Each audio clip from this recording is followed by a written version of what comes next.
প্রতিপক্ষ কেউ তারা হতে পারে না। আপনার একটি হয়তো কাউকে তার চেষ্টা করা হচ্ছে, সেই চেষ্টাকে যাতে আমরা কান্না না করে সবাই সুস্থভাবে সেই পরিস্থিতি মোকাবিলা করতে হবে। সেভাবে ষড়যন্ত্র করা হয়েছে, এরা বিষয়ে তোমার প্রতিপক্ষ করার চেষ্টা করা হচ্ছে না অন্য কোন ষড়যন্ত্র, সেই দিকে আপনারা যারা আলের মোলাগান আছেন, বুজুর্গান আছেন, আপনারা সেই দিকে চিন্তা ভাবনা করে সব কিছু নির্ধারণ করবেন। আপনাদের সকল কর্মসূচিতে আপনাদের পাশে তাদের কাজ মিলিয়ে রাখবো।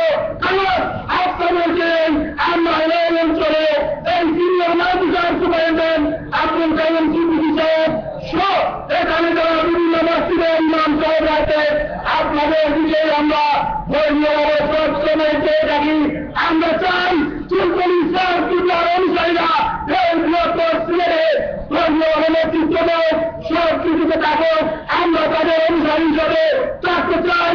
তাই আহ্বান জানাবো, আপনারা যা কিছু করবেন আমরা সবাই শান্তিপূর্ণভাবে সব কর্মসূচি পালন করবো এবং সব কর্মসূচিতে শান্তিপূর্ণভাবে আপনাদের সকল কর্মসূচিতে আর যারা সাহেব কিবলার বিরুদ্ধে বিরক্তি করেন, যাদের বিচার দাবি করি এবং তাদের দাঁড়িয়ে তার সুস্থ বিচার করতে হবে, যাতে আগামীকাল কেউ এই ধরনের বিরক্তি করার সুযোগ না পায়।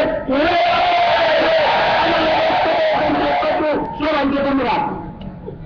সম্মানিত মুসলিম জনগণ, এ পর্যায়ে আপনাদের সম্মুখে অত্যন্ত মূল্যবান বক্তব্য নিয়ে আসছেন আল্লামা ফুলতলী কায়সার রহমতুল্লাহ আলাইহির অত্যন্ত প্রিয়জন ব্যক্তিত্ব, পারিবারিক সম্পর্কিত এবং বাংলাদেশ আঞ্জুমানে তাওয়াজ্জুহ ইসলামিয়ান আলকার মুফতি, বিশিষ্ট সমাজসেবক, মৌলানা কালাম জামিল মাদ্রাসা দেওয়ানপল্লী সম্মানিত সহসভাপতি জনাব আলহাজ সৈয়দ আবু সাইদ আছেন।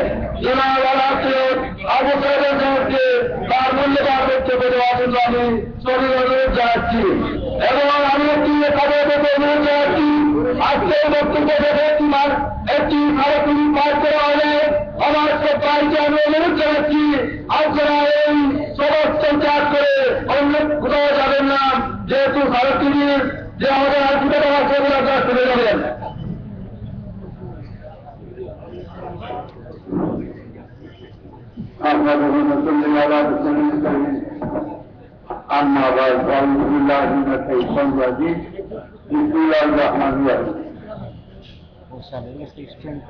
আজকে প্রতিবাদ সভা সম্মানিত সভাপতি সাহেব, উপস্থিত আলিম সমাজ, যুব সমাজ, আমি আসলে অসুস্থ,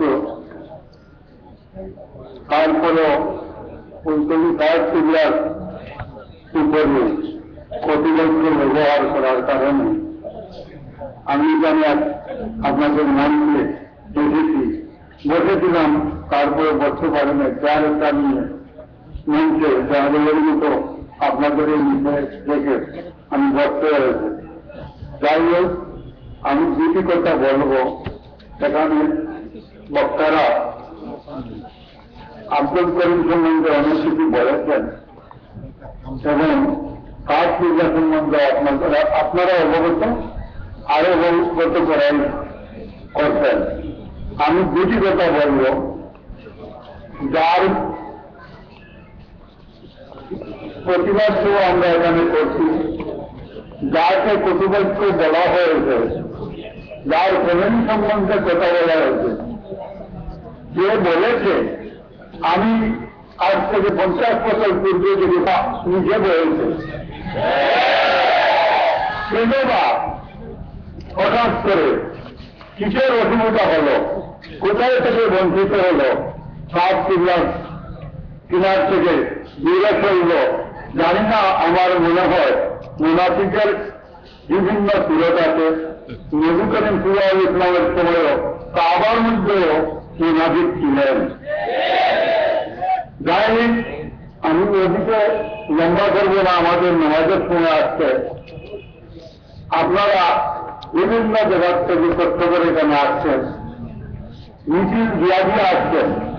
কিছু মিছিল উগ্র কথাবার্তা হচ্ছে যে আমরা এখানে প্রশাসনের সাথে আলোচনা করেছি, প্রশাসন অনেক চিন্তা ভাবনায় আছে, আমরা তাদের আশ্বস্ত করতেছি আমরা এখান থেকে কিন্তু